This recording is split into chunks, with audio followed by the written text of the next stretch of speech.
যে আজি আমি কেইটামান বিশেষ বিষয়ৰ ওপৰত আপোনালোকৰ মতে প্ৰেছৰ জৰিয়তে কিছু কথা জনাব বিচাৰিছোঁ যে প্ৰথম কথা UGCক লৈ যি এটা বিভ্ৰান্তি বা হয়হল্লা হৈছিল সেই সম্পৰ্কত আমাৰ গছ ৰাজনৈতিক সংগঠনৰ কেইবাটাও সংগঠন লগতে আমাৰ বিদেশীত থকা আমচু এভিয়েন্সকে ধৰি বিভিন্ন দল সংগঠনবিলাক সমৰ্থন দিছিলে প্লাছ অৱসৰ পৰীক্ষা সমিতিয়ে যি 48 আৰু 24 ঘণ্টা বন্ধ দিছিল এই বন্ধ শান্তিপূৰ্ণভাৱে শেষ হোৱাৰ ঠিক মুহূৰ্তত যোৱা নিশা চাৰিখনকৈ এটা দুৰ্ঘটনা ঘটিছে তাত এখন 18-চকীয়া ট্ৰাক কোনো দুৰ্বৃত্তই জ্বলাই দিছে আৰু লগতে এজন লোক নিহত হৈ 30জন আহত হৈছে। এই কথাটো মই প্ৰথমতে গৰিহণা দিছোঁ আৰু লগতে যে বিদেশী ৰাইজে এই সমগ্ৰ সময়খিনি খুব শান্তিপূৰ্ণভাৱে বন্ধ পালন কৰাৰ কাৰণে তেওঁলোকক শুভেচ্ছা জনাইছোঁ। এই ক্ষেত্ৰত এইকাৰণে কথাখিনি ক'বলগীয়া হ'ল যে আচলতে এই বন্ধৰ লগত মই ভাবোঁ এই ঘটনাটো কোনো জড়িত নহয়। অলৰেডি আক্ৰাচল কেন্দ্ৰীয় পৰ্যায়ৰ আৰু বিভিন্ন পৰ্যায়ৰ নেতাবিলাকে স্পষ্টীকৰণ দিছে। তাৰ লগতে ময়ো সেই অঞ্চলৰ গোটেই কথাখিনি চৰজবীৰ খবৰ লোৱাৰ পিছত যিখিনি খবৰ পাইছোঁ যে সেইমতে তাত আচলতে আক্ৰাচল কৰ্মীসকল জড়িত বুলি তেনেকুৱা ধৰণৰ কোনো তথ্য প্ৰমাণ নাই, কিন্তু সম্পূৰ্ণ হয়তো ষড়যন্ত্ৰমূলকভাৱে কোনো তৃতীয় পক্ষই এই কামটো কৰিছে। আৰু তাৰ পৰা কোৱা মতে যিসকলে প্ৰত্যক্ষ কৰিছে আচলতে যিজন নিহত হৈছে তেওঁ হয়তো দুই নিহত হোৱা নাই, তেওঁ হয়তো গাড়ী খুন্দাতে নিহত হৈছে। আৰু লগতে কিছুমান সন্দেহজনক মানুহ তাত আক্ৰাচল অফিচৰ পৰা গৈ আক্ৰাচল কৰ্মীয়ে জ্বলাবলৈ যি কিছুমান ভুৱা তথ্য বা ভুৱা তেওঁলোকে ষ্টেটমেণ্ট দিয়াটো ওলাইছে, এইটো সম্পূৰ্ণ গৰিহণাযোগ্য। আৰু ইয়াৰ জৰিয়তে এটা কথা প্ৰমাণ হয় যে আচলতে এইটো সম্পূৰ্ণ ষড়যন্ত্ৰমূলক। ব্ৰিটিছিত বড়োলেণ্ড বিৰোধী বড়ো জাতীয়তাবাদ বা তথা সন্ত্ৰাসবাদৰ বিৰুদ্ধে যি এটা সংগ্ৰামৰ পটভূমিৰ সৃষ্টি হৈছিল বা ইয়াৰ জনসাধাৰণে উগ্ৰবাদৰ বিৰুদ্ধে সন্ত্ৰাসবাদৰ বিৰুদ্ধে যি ধৰণে মূৰ তুলি থিয় হৈ তেওঁলোকে নিজৰ অধিকাৰৰ কাৰণে বা নিজৰ অধিকাৰ ঘূৰাই পোৱাৰ কাৰণে যি সংগ্ৰাম আৰম্ভ কৰিছিল তাক সম্পূৰ্ণ বিভ্ৰান্ত কৰাৰ কাৰণে ডাইভাৰ্ট কৰাৰ কাৰণে এই ধৰণৰ ষড়যন্ত্ৰ ৰচনা কৰা বুলি কৈছে। মই নেতাসকলক যেতিয়া কথা পাতিছিলোঁ তেওঁলোকে কৈছে যে বন্ধ শেষ মুহূৰ্তত এনেকুৱা ধৰণৰ কৰাৰ কথা কোনো কথাই নাই। গতিকে সেয়েহে মই অসম চৰকাৰৰ মাননীয় গৃহমন্ত্ৰী তথা মুখ্যমন্ত্ৰী ডাঙৰীয়া বিজেপি ডাঙৰীয়াক মই এইটো আহ্বান জনাইছোঁ আপোনালোকৰ জৰিয়তে, যাতে তেওঁলোকে সঠিকভাৱে তদন্ত কৰি যিসকল দোষী আছে তেওঁলোকে শাস্তি দিয়ে। ইভেন যোৱা ৰাতিৰ পৰা পুলিচে বিভিন্ন ধৰণে টৰ্চাৰ কৰা বুলি কৈছে। ইভেন আক্ৰাচলৰ নেতাৰ ঘৰো ভাঙি দিয়া বুলি কৈছে। আৰু যিসকল পুলিচে তাত হয়তো ৰেড কৰাৰ কাৰণে বা ধৰাৰ কাৰণে গৈছিলে তেওঁলোকে মদ পানী খাই যাওঁ বুলি কৈছে। এইফালে মহিলাকো তেওঁলোকে বেয়া ব্যৱহাৰ কৰা বুলি ওলাইছে। গতিকে সেইকাৰণে কোকৰাঝাৰ আৰক্ষী প্ৰশাসনক এছপিক বিশেষকৈ এই ক্ষেত্ৰত মই তেওঁ নিজে চকু ৰখাৰ কাৰণে মই আহ্বান জনাইছোঁ, যাতে তাত তেওঁলোকৰ যিটো ভূমিকা তেওঁলোকৰ ভূমিকা নিৰ্দিষ্ট হয়। আৰু চেণ্টাৰপুৰ অঞ্চলটো আগৰে পৰাই কিছু চেঞ্চেটিভ, ইয়াত কেইবাটাও তেনেকুৱা ঘটনা ঘটি গৈছে। ইভেন মই আজি 2 বছৰ আগতে তাত যেতিয়া প্ৰগ্ৰেমৰ কাৰণে গৈছিলোঁ MP গৌৰৱ বেগ বুলি জনজাতি সুৰক্ষা মঞ্চই ইভেন তাত পষ্টাৰো লগাইছিলে। আপোনালোকে জানে যে জনজাতি সুৰক্ষা মঞ্চই আমাৰ নামত কেছো দিছিলে, আমাৰ জনকল্যাণ অকল কেছ দিয়ে নহয়, তেওঁলোকে তাত আমাৰ বিৰুদ্ধেই প্ৰচাৰ কৰিছিল। কিন্তু তেওঁলোকে অলৰেডি মুখ থেকে চাইছে সুপ্ৰিম কোৰ্টত। তথাপিতো তেনেকুৱা ধৰণৰ কিছু লোক এতিয়াও তাত আছে যিকোনো মুহূৰ্ততে এটা পৰিস্থিতি বেয়া কৰাৰ কাৰণে তেওঁলোকে ষড়যন্ত্ৰ কৰি আছে। ইভেন তাৰ মানুহখিনি কোৱা মতে এই মানুহখিনি উচতোৱাৰ কাৰণে তেওঁলোকে ৰাতি শিয়ালৰ মাত কুকুৰৰ মাত এনেকুৱা ধৰণৰ অভদ্ৰামী কিছুমান তেওঁলোকে ব্যৱহাৰ কৰে। হয়তো মানুহখিনি সহ্য কৰি আছে, কিন্তু হয়তো এই পৰিস্থিতি সদায় হয়তো শান্তি নাথাকিব। মই সেইকাৰণে অসম চৰকাৰক তাৰ পুলিচ প্ৰশাসনক আহ্বান জনাইছোঁ তেওঁলোকে তাত যাতে ভাল এটা চিকিউৰিটি ব্যৱস্থা কৰে আৰু যিকোনো প্ৰকাৰে তেওঁলোকে এনেকুৱা ধৰণৰ সংঘৰ্ষমূলক পৰিস্থিতি এটা তেওঁলোকে ৰোধ কৰে। আৰু অকল সেয়াই নহয়, বিভিন্ন ঠাইবিলাকত বিশেষকৈ এই নিউজটো হোৱাৰ পিছত যেতিয়া আপোনাসকলে বিভিন্ন ধৰণে তীব্ৰ প্ৰতিবাদ কৰিছে, ছ'চিয়েল মিডিয়াত হওক বন্ধৰ জৰিয়তে হওক বিভিন্ন পক্ষৰ পৰা ভাবুকি আহিছে। ইভেন আপোনালোকে যদি চাই বিভিন্ন ফেচবুকত হোৱাটছএপত MPক লৈ অশ্লীল ভাষা বা তেনেকুৱা ধৰণৰ ধমকি এনেকুৱা ধৰণৰ কথা ব্যৱহাৰ কৰিছে। মই সেইকাৰণে যিহেতু অসম চৰকাৰৰ এটা IT চেল এটা আছে, তেওঁলোকে এই বিষয়ে চাওক আৰু যিসকলে এইবিলাকত লিপ্ত হৈছে তেওঁলোকৰ কঠোৰ ব্যৱস্থা কৰক। ইভেন এনেকুৱা নেতাসকল আছে তেওঁলোকক কিন্তু ব্যক্তিগতভাৱে ভাবুকি আহিছে। গতিকে যিকোনো মূল্যৰ বিৰুদ্ধে এই পৰিস্থিতি হেৰি নহয়, এইটো চাব লাগে। আৰু সেইটো মই আৰু এটা স্পষ্ট কৰিব বিচাৰিছোঁ যে আমাৰ দিল্লীত যি সন্মিলিত আলোচনা হৈছে বা উইদিন ডিচেম্বৰৰ ভিতৰত এই বড়োলেণ্ড ইছ্যুটো এটা সমাধান হোৱাৰ কথা যিটো কোৱা হৈছে কোৱা এইটো খুবেই হাস্যকৰ। বিশেষকৈ ইয়াত থকা বিভিন্ন জাতি জনগোষ্ঠী বা অবড়ো ৰাইজৰ যিখিনি মৌলিক সমস্যা, বিশেষকৈ তেওঁলোকে যি বিধি-চিদ্ধি ৰিভিউৰ কথা কৈছে, তেওঁলোকে যি গাঁও গঠনৰ কথা কৈছে, জনজাতিকৰণৰ কথা কৈছে, ইয়াত NRC নামত হোৱা খেলি মেলিখিনি বন্ধ কৰাৰ কথা কৈছে, কোনো ভাৰতীয় নাগৰিক ভোটাৰে যি ভোটাৰ হিচাপে তেওঁলোকে চিহ্নিত নকৰে সেই কথাখিনি কৈছে, লগতে ৰাইজৰ সম্পূৰ্ণ নিৰাপত্তাৰ কথা কৈছে। এই বিষয়বিলাকৰ পুষ্টিৰ মীমাংসা নোহোৱাকৈ বা ইয়াত থকা অবড়ো ৰাইজৰ মাটি সম্পত্তি, তেওঁলোকৰ ৰাজনৈতিক অধিকাৰ, তেওঁলোকৰ অৰ্থসামাজিক অধিকাৰ, তেওঁলোকৰ ভাষী সাংস্কৃতিক অধিকাৰবিলাক সঠিকভাৱে আইনসংগতভাৱে এইবিলাক সংৰক্ষণ কৰাৰ সলনি কেৱল বড়োলেণ্ডৰ কাৰণে আন্দোলন কৰা লোকসকলৰ লগত যদি কথা পাতি তেওঁলোকে এই সমস্যাখিনি সমাধান কৰিব বিচাৰে, তেতিয়াহ'লে সঁচাকৈ বিদেশী পৰিস্থিতি ভয়ংকৰ হ'ব। মই আগতে কৈছোঁ যে আমি 14 চনলৈ আহিছোঁ, 14 চনৰ আগতে আমাৰ বড়ো নেতাসকলে বহুত সুবিধা পাইছিল, কিন্তু তেওঁলোকে সেই সুবিধাটো ব্যৱহাৰ নকৰিলে। ইভেন UTC সম্পৰ্কত এটা কথা ওলাইছে যে তাত কোনোবা অবড়োৰ নেতাই তাত অংশগ্ৰহণ কৰা বুলি ওলাইছে। মই জনাত আমাৰ কুমাৰীঘাটৰ এজন আদালত ফেৰত আছামী আছে আৰু ঠিক তেনেকৈ সুশীল দাস এজন ব্যক্তি আছে। তেওঁলোকে UPPৰ লগত বা সেইসকলৰ সদায় উঠা বহা কৰি আছে। তেওঁলোকৰ নিচিনা কিছুমান দালাল জাতীয় লোকক হয়তো অবড়োৰ নাম দি তেওঁলোকে এনেকুৱা কৰিব পাৰে। মই সকলোৱে বিচাৰিছে যে অবড়োৰ কোনবিলাক নেতা বা কোন লোকে অবড়োৰ অধিকাৰ বঞ্চিত কৰা এই দলিলত চহী কৰিছে তেওঁলোক চিনাক্ত কৰাৰ কথা কৈছে। গতিকে মই যদি কোনোবাই এই ধৰণে কিবা কৰিছে, তেওঁলোকৰ যদি সৎসাহস আছে, তেওঁলোকে ৰাইজৰ আহি পাব্লিকলি তেওঁলোকে ষ্টেটমেণ্ট দিব লাগে, মই তেওঁলোকক বিচাৰিছোঁ। আৰু আমাৰ প্ৰমোদ বৰাই অবড়োলৈ যিখিনি মন্তব্য কৰিছে মই এইটো গৰিহণা দিছোঁ যে অবড়ো সৃষ্টিটোৰ মূল হ'ল আমাৰ প্ৰমোদ বড়োৰ নিচিনা কিছুমান অবিশ্বাসী বা যিবিলাক উগ্ৰ জাতীয় লোক আছে তেওঁলোকৰ কাৰণে হৈছে। আজি অবড়ো ফালৰ পৰা বা আমি নিজেও MP হিচাপে কোনোদিনে বড়োসকলৰ বা জনজাতীয়সকলৰ অধিকাৰ বঞ্চিত হোৱাৰ আমি কোনো কথা কোৱা নাই। আজি চেঞ্চাছৰ তথ্য মতে যে ইয়াত 34%তকৈ বেছি জনজাতি লোক নাই বা বড়ো লোক নাই। তথাপিতো সেইখিনি লোকৰ কাৰণে যেতিয়া বড়োলেণ্ড দিয়া হয়, সেই অবড়োসকলৰ অৱস্থাটো কি হ'ব? কাৰণ BTC মতে এইটো অৱস্থা, আৰু যদি এখন ট্ৰাইবেল ষ্টেট হয় বা বড়োলেণ্ড হয়, তাত কিন্তু এই মানুহখিনিৰ কোনো অধিকাৰ নাথাকিব। গতিকে এই ক্ষেত্ৰত সংযুক্ত অসম চৰকাৰ হওক, ভাৰত চৰকাৰ হওক, তেওঁলোকে যাতে কোনো কাৰণে এনেকুৱা পদক্ষেপ নলয়, সেই কথাটো মই আপোনালোকৰ জৰিয়তে আহ্বান জনাইছোঁ আৰু শিকাই দিছোঁ। আৰু এটা কথা আহিছে যে BTCখন দুৰ্নীতি কেন্দ্ৰ হিচাপে লৈছে, সেই ধৰণৰ প্ৰমাণ এটা আমি দিছোঁ। ইয়াতে ভিলেজ এনাৰ্জি কমিটি বুলি, অৰ্থাৎ ইয়াত যিবিলাক গাঁওবিলাকত আমাৰ চলাৰ লাইট লগাৰ যদি চিষ্টেম আছিল, ইয়াত যদি তথ্য পাতি আছে, তাত বেলেগ এটা কোম্পানী আহি কিনে বাহিৰৰ কোম্পানী কেনেকুৱা ধৰণে ইয়াৰ পৰা তেওঁলোকে প্ৰায় 1 কোটি টকা কাম কৰি 6 কোটি টকা কেনেকৈ লুচি লৈ গৈছে, ইয়াৰ সম্পূৰ্ণ এইটো প্ৰমাণ। লাষ্টত সেই কমিটিৰ পৰা আমাক তেওঁলোকক যেতিয়া ৰাইজে পইচা বা দুৰ্নাম দিলে, তেওঁলোকে আমালৈকে এইটো লিখি পঠাইছে আৰু এইটো আমি অলৰেডি মিনিষ্টাৰলৈ ফৰৱাৰ্ড কৰি দিছোঁ। মই আকৌ তেওঁলোকে ব্যৱস্থা ল'ব। এইটোৱে নহয়, এইটো মাত্ৰ উদাহৰণ আমাৰ ইয়াত আহিছে। মই সিদিনা কৈছোঁ যে 1000 কোটি হিচাপত আজি BTC লাইবিলিটিজ আছে। ইয়াত কোনো অৰ্থ কি কয় ফাইনেন্সিয়েল কোনো চিষ্টেম ফল' কৰা হোৱা নাই। মই সেইকাৰণে কৈছোঁ বাৰবাৰ যে BTCত থকা যিসকল নেতা আছে, তেওঁলোকে কিন্তু আজি নহয় কালিলৈ তেওঁলোকে জেলত সোমাব লাগিব। কাৰণ তেওঁলোকে অৰ্থনৈতিক স্কেণ্ডাল ইমান কৰিছে। কাৰণ আমি জানো যে মাৰ্ডাৰ কেছ বা এনেকুৱা ধৰণৰ কথাত হয়তো তথ্য নহ'লে হাৰি যাব পাৰে, কিন্তু যিবিলাক অৰ্থনৈতিক অপৰাধ কৰিছে সেইবিলাক কিন্তু হাৰি যোৱাৰ কোনো চান্স নাই। আৰু ইয়াত আৰু এটা কথা মই কৈছোঁ যে BTCত বিভিন্ন ঠাইত ভূমিক লৈ যিবিলাক সংঘাত চলি আছে, ভূমিক লৈ যিবিলাক এই ধৰণৰ হৈ হাল্লা চলি আছে, তাৰ শেহতীয়া উদাহৰণ মই ক'বলৈ গৈছোঁ যে আপোনালোকে জানে যে আমাৰ মচলপুৰত টাউনৰ মাজত সাৰ্বজনীন দুৰ্গা পূজা থলী এটা আছে। তাত 64 বছৰ ধৰি তাৰ ৰাইজে সমগ্ৰ মচলপুৰ চাৰাউণ্ডিং মচলপুৰ 10-12-15 কিলোমিটাৰ এৰিয়াৰ মানুহে তাত পূজা আৰম্ভ কৰিছিল। সেই পূজা থলীখন তাত ৰাইজে যেতিয়া মন্দিৰ নিৰ্মাণ কৰিবলৈ গৈছিল, খুব কৌশলগতভাৱে তাক BPFৰ কৰ্মী কিছুমানে বাধা দিছিল।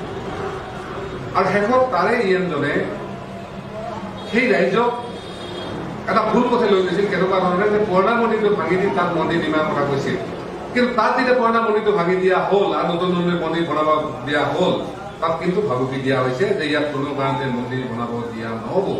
এই লৈ যথেষ্ট বাক বিতণ্ডা আৰু ভয় হাল্লাও হৈছে। আৰু সেই মাটিডোখৰ স্বয়ং ৰাজ্যপালে সেই মাটিডোখৰ 1.5 বিঘা মাটি এলটমেণ্ট দিছিলে। গতিকে তেওঁলোকে অনাবৰৰ ৰাইজৰ যিখিনি চেণ্টিমেণ্ট, তেওঁলোকৰ সাধাৰণ যিখিনি পূজা সেৱা বা থলী, সেইখিনি কিন্তু তেওঁলোকে দিয়াৰ কোনো ধান্দা নাই। ইয়াৰ আগতে আমাৰ বৰমাত এই ধৰণৰ কথা কৈছিল যে লক্ষী মন্দিৰ এটা আছে, তাত সম্পূৰ্ণ এলটমেণ্ট আছে, তাৰপিছত সেইটো দখল কৰাৰ এটা অৱস্থা চলিছিল। আমাৰ সকলোৰে কাৰণে কপাল ভাল আছে, কোৰ্টৰ জৰিয়তে জাজমেণ্ট পোৱা গৈছিলে। গতিকে ইয়াত সেই ঘটনাই নহয়, এইটো জাষ্ট এটা উদাহৰণহে। এনেকুৱা বহুত ঘটনা ঘটি আছে যে মই কালি কোকৰাঝাৰলৈকে গৈছিলোঁ, তাতো এই ধৰণৰ কথা হৈছে যে ফৰেষ্ট যিবিলাক মানে ৰিকগনাইজ ভিলেজ আছিলে, তাত 96, 98 বা 2014 চনত বহু মানুহ তাত পলাব লগা হৈছিল। সেই মানুহবিলাকৰ মাটি দখল কৰি এতিয়া যেতিয়া এটা মানে GPS ছাৰ্ভে হৈ আছে, তাত অৰিজিন যিবিলাক মাটি আছিলে তেওঁলোকৰ সলনি ডুপ্লিকেট মানুহবিলাকে তাত মানে তেওঁলোকৰ নামবিলাক সোমাব গৈ আছে। এখন দুখনে কেইবাখন গাঁও, কাৰণ তাত চিষ্টেমটোকে যাৰ মানে পজিশ্যন আছে তেওঁলোকেহে আচলতে তাত মানে ৰাইটটো পায়। আৰু তাত যিসকল আদিবাসী লোক আছে তেওঁলোকে যেতিয়া তাত ঘৰ বনোৱাৰ কাৰণে যায়, তাত মানুহখিনি কৈ পেলাই যে আপোনালোকে ইয়াত ঘৰ বনাইছে, ইয়াত থাকিব পাৰিব জানো? গতিকে নবনাই ভাল, ইনডাইৰেক্টলি হুমকি দিয়ে। গতিকে সেইকাৰণে কৈছো যে বিটিচিৰ পৰিস্থিতি সম্পৰ্কত সমগ্ৰ অসমৰ যি আমাৰ ৰাজনৈতিক হওক অৰাজনৈতিক হওক দল সংগঠন আছে, মই আকৌ তেওঁলোকে প্ৰতিক্ৰিয়া প্ৰকাশ কৰক, তেওঁলোকে যে এইবিলাক বিষয়ে মাত মাতে, আৰু বিশেষকে আমাৰ অসম চৰকাৰক এই বিষয়খিনি গুৰুত্ব দিয়াৰ কাৰণে মই আহ্বান জনাইছো।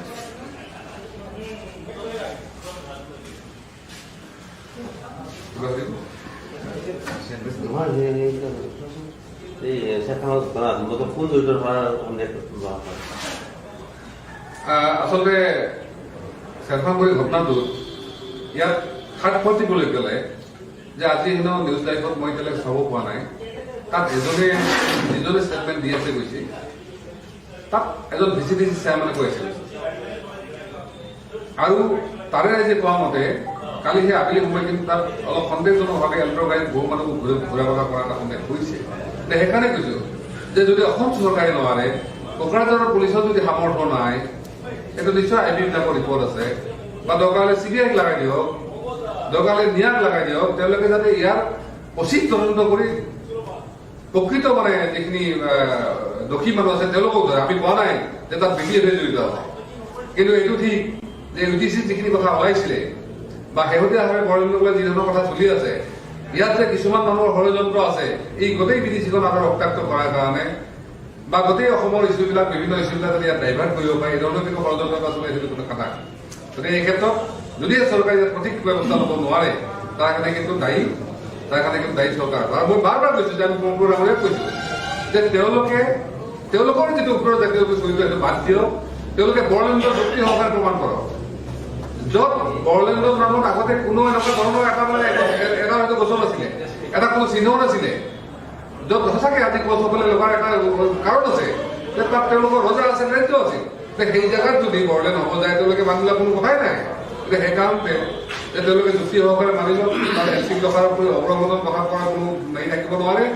আৰু এই যে কোন আছে, আমি কৈছো থাৰ্ড পাৰ্টি আছে কথা, কাৰণ অলৰেডি তেওঁলোকে যিবিলাকক মানে ধৰিছে কোনো তথ্য প্ৰমাণ নোহোৱাকে ধৰিছে। গতিকে তেওঁলোকক যাতে এৰেষ্ট নকৰে, তেওঁলোকে বিনা চৰ্তে মুক্তি দিয়ে, আৰু যদি সঁচাকে তেওঁলোক প্ৰমাণ কৰিব তেওঁলোক হয়, তেওঁলোকক ধৰক, তেওঁলোক শাস্তি দিয়ক, তাৰ আমাৰ কোনো আপত্তি কৰিব নাই। মুছলপুৰৰ যিটো কেছ, কেছটো অপৰাধবিলাক প্ৰকৃত বেছি হ'ব এতিয়া দুৰ্গা পূজাৰ ক্ষেত্ৰত, এই ক্ষেত্ৰত জনপ্ৰতিনিধি হিচাপে আপোনাৰ ষ্টেপ কি হ'ব? নিশ্চিতভাৱে তাত এটা কথা মই আজি আপোনালোকৰ জড়িত কৈছিলো যে তাত আমি যিখিনি ৰাইজে আজি বছৰ বছৰ ধৰি পূজা কৰি আছিলে, যে এজন অসম বা ভাৰতৰ নাগৰিক হিচাপে তেওঁলোকৰ সম্পূৰ্ণ অধিকাৰ আছে, আৰু তেওঁলোকৰ অধিকাৰৰ পক্ষত আমি সদায় আছো। আৰু ভৱিষ্যতে তাত যিকোনো মূল্য বিনিময়ত এটা মন্দিৰ হয়, নিৰ্মাণ হয়, তাত আমি সম্পূৰ্ণ দেশেকে সহায় কৰিম। আৰু এই ক্ষেত্ৰত আমি চৰকাৰৰ য'ত যেনেকৈ এপ্ৰ'চ কৰিব লাগে, মই শেহতীয়াভাৱে 3 দিন আগতে মই আপোনালোকৰ 2-এজন সৈতে জনাইছিলো, মই তাত নিজে গৈ কিনে DCSPৰ কথাখিনি পাতি আহিছো। মই কৈছো যে যিদিনা আমি যাম তাত কোন এনেকুৱা ধৰণৰ গুণ্ডাগিৰি কৰা মানুহ আহে আহক। আমি কৈছো যে কোনো কাৰণে কোনো গণ্ডাগিৰি বা উগ্ৰপন্থীৰ ভয়ত ইয়াত মানে দুৰ্গা মন্দিৰ নোহোৱাকে নহয়। কিন্তু মই আমাৰ অপৰাধক এটা কথা কৈছো, তেওঁলোকে ধৈৰ্য হয়, সংযমী হয়, তেওঁলোকে যদি কথাখিনি আগবাঢ়ে। কাৰণ আজিৰ দিনত আজিও হয়তো বহুত এনেকুৱা আমাৰ বড়োসকলৰ বহুত ভাল মানুহ আছে, তেওঁলোকে সেইবিলাকত সহায় কৰিব। হয়, তাত ইভেণ্ট মানে আমাৰ মনোজ দাসক মাৰাৰ ক্ষেত্ৰত জড়িত থকা বুলি সন্দেহ কৰা যিটো হৈছিল জয়সিং বুলি, তেওঁ মানে ধমকি দিয়া বুলি শুনিছো আহিছে। গতিকে মই আকৌ এইখিনি কথা আমি নিশ্চয় সহজ কৰি আমাৰ বন্ধকে চালি যাই যাম আৰু যদি এনেকুৱা কোনোবা মাদাগাছৰ আছামী বা এনেকুৱা যদি কোনোবা উগ্ৰপন্থী জড়িত আছে নিশ্চিতভাৱে তেওঁলোকৰ ওপৰত যিকোনো মূল্যবান ব্যৱস্থা যদি লোৱা হয় সেইটো আমি নিশ্চিত কৰিম।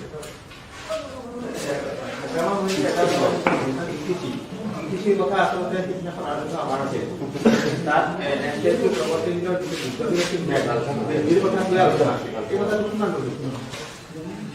আচলতে এই কথাখিনি যদি আলোচনাৰ কথা এই কথাখিনি কেলে ওলালে তেওঁলোক আজি সাহস পক্ষত আছে তেওঁলোকে বিভ্ৰান্তি কৰা হল তেওঁলোকে কেলে ষ্টেটমেণ্ট দিলে লগে লগে ইমান সময় থকাৰ পিছত আৰু আজি আমি মই নিজে মাথুৰ জাহাজৰ কথা পাতিছো ভদ্ৰভদ্ৰাজৰ কথা পাতিছো কিন্তু আমি কি সাহস কৰিম যে এইটো নহয় বুলি কাৰণ ঘটনা আগতে হৈ গৈছে যে এনেকুৱা ধৰণৰ ষড়যন্ত্ৰ মানে ৰাইজে বলি হৈছে গতিকে তেনেক্ষেত্ৰত আমি সেই কথাটো ক'ব পৰা কণ্ডিশ্যন নাই কিন্তু এইটো ঠিক যে আমাৰ হেগ্ৰামা মহিলাৰ নিচিনা নেতাসকলৰ কথাটো এনেকুৱা যে গোসাঁই ঘৰত কোন মৰিবল খোৱা নাই তেওঁলোকে হয়তো পাৰিলে উচতাই দিছে যে এইটো যদি জ্বলি যাওক কাৰণ তেওঁলোকৰ সন্দেহ আছে যদি কিবা মানে বিটিচি হৈ যায় হৈ গ'লে কালি হয়তো মানে বিটিচি ডিজেল হৈ যাব ডিজেল হৈ যোৱাৰ লগে হেগ্ৰামা কাটি যাব সেইকাৰণে এফালে তেওঁলোকে হয়তো বিচাৰে যে এইটো নাম গণ্ডগোল হওক কিন্তু এইফালে তেওঁলোকে হয়তো ধোৱা ধৰি কৰি পাৰ হৈ গ'লে তেওঁলোকে হেৰি কৰিব বিচাৰিছে তেওঁলোকে নিজে কৈছে নহয় তেওঁ ইডিচি মানে কোনো কথা নাই কিন্তু ইডিচি হ'লে ভাল পায় সেইকাৰণে কৈছো যে ইয়াত কোনো হাংগামা বা প্ৰমোদৰ কোনো কথা পাৰ্থক্য নাই তেওঁলোকৰ নীতিগত পাৰ্থক্য একো নাই তেওঁলোকে কেৱল ক্ষমতাৰ খোৱা কামৰা মই কিছুদিন আগতে ষ্টেটমেণ্ট দিছো আজিৰ দিনত BPF-ৰ ফালৰ পৰা MP কেণ্ডিডেট হিচাপে প্ৰমোদ বৰা 1 নম্বৰত আছে যদি নহয় প্ৰমোদ বৰাই মানে অস্বীকাৰ কৰক তেওঁ কোনো ৰাজনীতি নহয় তেওঁলোকে ইলেকশ্যন নহ'লে কৈ দিয়ক আৰু আগামালত মানে নীতিগত কথাখিনি তেওঁলোকে কোনো আপত্তি নকৰে তেওঁলোকৰ কেৱল ক্ষমতা কেন্দ্ৰিক মানে কথা আৰু ইয়াত বেলেগ কথা নাই আৰু তেওঁলোকে যেনে তেনে বাই হুক এণ্ড ক্ৰুক তেওঁলোকৰ মুঠতে বৰলেন লাগে গতিকে এইটো আমি সেইকাৰণে বিৰোধিতা কৰিম ইয়াত যুক্তিগত কথা তেওঁলোকে প্ৰমাণ কৰে তেওঁলোকৰ কথাখিনি আমি সেইকাৰণে কৈছো অনাবল বুলি বোলে কোনো জাতি নাই বিভিন্ন জাতি জনগোষ্ঠী ধৰ্মবিলাক আছে তেওঁলোকক মাতক মাতি কিনে বহক বহি কথা পাতক নিশ্চিতভাৱে যদি বৰলেণ্ডৰ যুক্তি আছে আমাৰ বহুত ৰাইজে কৈছে যে বৰলেণ্ড কেলে লাগে আমি গোটেই নামনি অসম কাৰণে লেণ্ড বনাই লওঁ যদি অসমৰ ৰাজনীতি কৰা মানুহসকলে ভাবে যে বৰলেণ্ড হোৱা ভাল তেতিয়াহ'লে গোটেই নামনি অসম বৰপেটা একেবাৰে ধুবুৰীৰ পৰা গোৱালপাৰাৰ পৰা আমাৰ কি কয় বঙাইগাঁৱলৈকে নলবাৰীলৈকে কামৰূপৰ এইখিনিলৈকে আমাৰ বিদেশীৰ লগত মিলাই কিনে দিনে এখন ৰাজ্য আমি এই অৱস্থান চলাব পৰা নোৱাৰো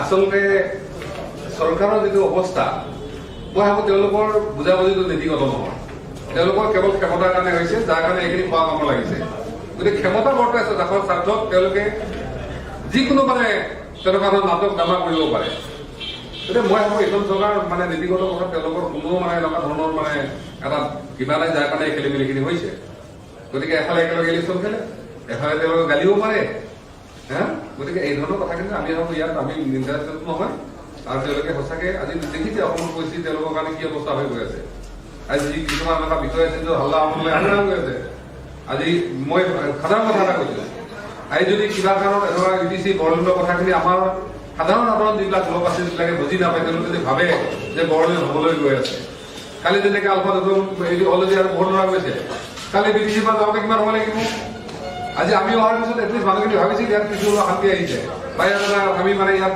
থাকিব পৰা এটা পৰিস্থিতি আহিছে বা চৰকাৰে অলপ গণতান্ত্ৰিক বিষয়টোক অলপ সন্মান কৰে গতিকে কালি যদি এইখিনি অসন্মান কৰে ইয়াত যদি এই ধৰণৰ হাল্লা হোল্লা কৰে কালি বিটিচিৰ পৰা ল'ৰাবিলাক অৰ্থনৈতিক কিমান হ'ব লাগিব নিশ্চয় কৰিব নালাগে গতিকে সেইকাৰণে ভাবো যে গণতান্ত্ৰিক দেশত এটলিষ্ট কিছু অলপ নীতি বা এনেকুৱা ধৰণৰ এটা আহি থকা দৰকাৰ তাৰ লগতে এটা কথা কি যে ইংলিছৰ কথা ওলাইছে কিন্তু লক্ষণীয়ভাৱে অসমৰ যিবিলাক আগশাৰী সংগঠন আছুকে ধৰি বা আন সংগঠনবিলাকে সেইখিনি তুমি একো মাত নকৰা মই সেইকাৰণে কৈছো যে বিটিচিৰ ক্ষেত্ৰত